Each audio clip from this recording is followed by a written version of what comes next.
நண்பர்களாக இருந்தன. இரண்டும் தங்கள் நட்பிற்காக ஒரு ஒப்பந்தம் போட்டிருந்தன.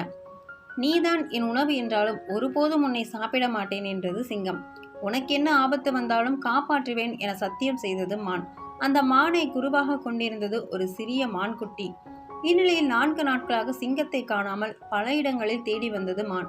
சிஷ்யனான குட்டிமான் ஓடி வந்து, உங்கள் நண்பர் ஒரு வலையில் மாட்டிக்கொண்டிருக்கிறார், என்னால் அந்த வலையை அறுக்க முடியவில்லை, உடனே வாருங்கள் என அழைக்க ஒப்பந்தப்படி சிங்க நண்பனை காப்பாற்ற சென்றது மான்.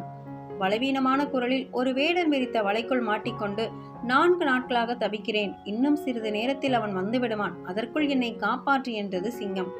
தன் வாயால் வலையை மெதுவாக கடித்து அறுக்க ஆரம்பித்தது மான். இந்த வலையை நீங்கள் வேகமாக ஒரு இழு இழுத்தால் போதும், ஆனால் மெதுவாக கடிக்கிறீர்களே, வேகமாக இழுங்கள் என்றது குட்டிமான். சிரிப்பையே பதிலாக தந்து மீண்டும் மெதுவாக வலையை கடித்தது பெரியமான். சீக்கிரமாக காப்பாற்று என கெஞ்சியது சிங்கம். இப்படி மெதுவாக வலையை கடிக்கிறீர்களே, இது நண்பனுக்கு செய்யும் துரோகம் இல்லையா? நான் உங்களைப் போல பெரிய ஆளாக இருந்திருந்தால் ஒரே கடியில் வலையை அறுத்து சிங்கத்தை காப்பாற்றி இருப்பேன் என்றது குட்டிமான். இப்போதும் புன்னகைத்து விட்டு வலையை மெதுவாகவே அறுத்து கொண்டிருந்தது பெரியமான்.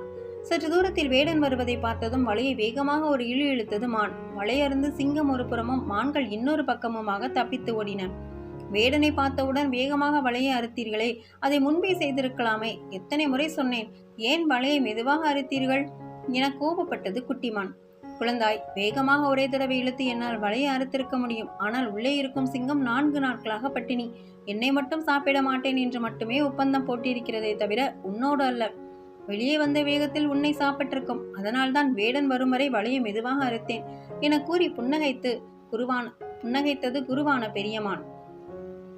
நாம் அனைவருமே அந்த குட்டிமானை போலத்தான் அவசரமாக முடிவெடுக்கிறோம், நிதானிப்பதில்லை.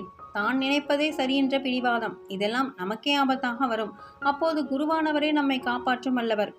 குரு பக்தியை திருவருளை நமக்கு கூட்டித்தரும். இதனால்தான் சிவபெருமானையே குரு என்று குறிப்பிடுகிறார் திருமூலர்.